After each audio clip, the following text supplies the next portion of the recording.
اللہ کے سوا کسی اور کی اطاعت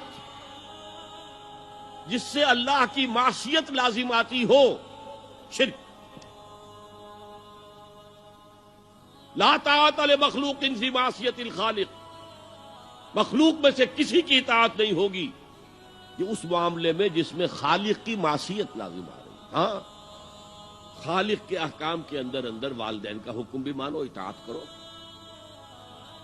اساتذہ کا حکم مانو، کسی اور کو اپنا لیڈر مانا ہے اس کا حکم مانو، لیکن ناٹ بیونڈ، وہ جو سرکل ہے کتاب و سنت کا، اس سے باہر نہیں۔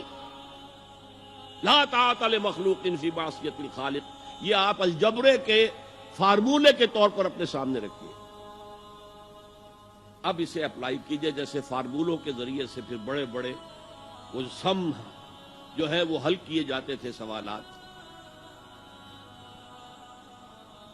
صبح کا وقت ہے، آنکھ بھی کھلی ہے، کوئی اذان کی آواز بھی کان میں آئی ہے،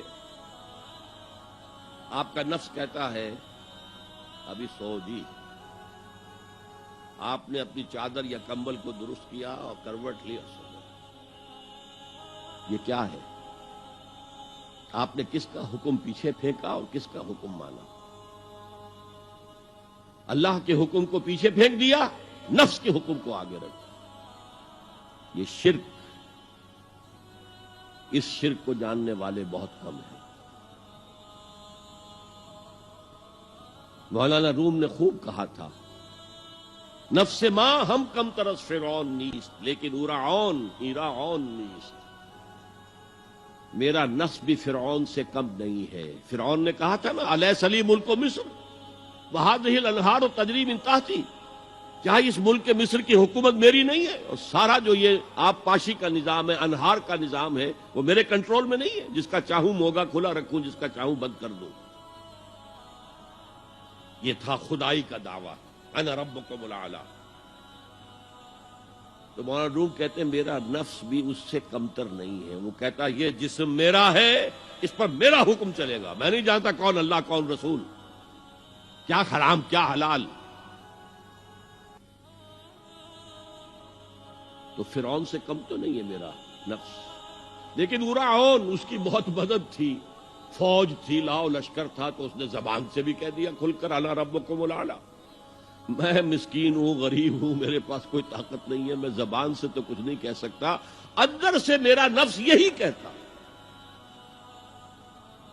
یہ نفس کی حکومت قرآن کہتا ہے، میں حیران ہوتا ہوں، دو جگہ یہ مضمون آیا ہے، ارأیت من اتخذ الہہ ہواہ افانت تکون علیہ وکیلا۔ اے نبی تم نے دیکھا اس شخص کو، اس کے حال پر غور کیا جس نے اپنی خواہش نفس کو اپنا الہ بنا لیا ہے۔ اللہ اکبر، الہ، لا الہ الا اللہ، کلمہ توحید کا مرکزی لفظ یہاں آ رہا ہے، من اتخذ الہہ ہواہ، جس نے اپنی خواہش نفس کو اپنا معبود بنا لیا، الہ بنا لیا۔ افانت تکون علیہ وکیلا، کیا آپ ایسے شخص کی کوئی ذمہ داری لے سکتے ہیں؟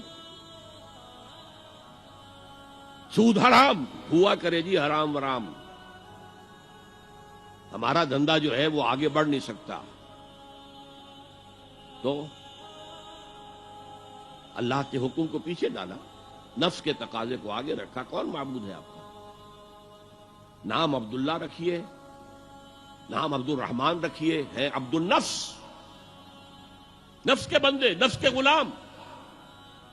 یہ میں نے یوں سمجھیے کہ جیسے میں نے ہجرت اور جہاد کی ڈیفینیشنز کی تھی۔ ہجرت کا بیس کیا ہے؟ پوچھا گیا ای الہجرت افضل یا رسول اللہ، اے اللہ کے رسول بتائیے سب سے اعلیٰ ہجرت کون سی ہے، افضل؟ فرمایا ان تہجر ما کرہ ربک، ہر اس چیز کو چھوڑ دو جو تمہارے رب کو پسند نہیں۔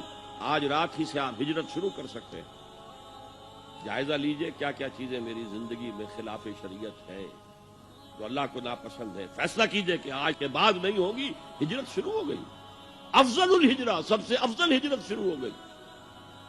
لیکن ٹاپ پر لے جائیے تو یہ ہجرت جب اللہ کے دین کو قائم کرنے کی جدوجہد اس مرحلے پر آ جائے کہ اب باطل کے ساتھ ٹکراؤ ہے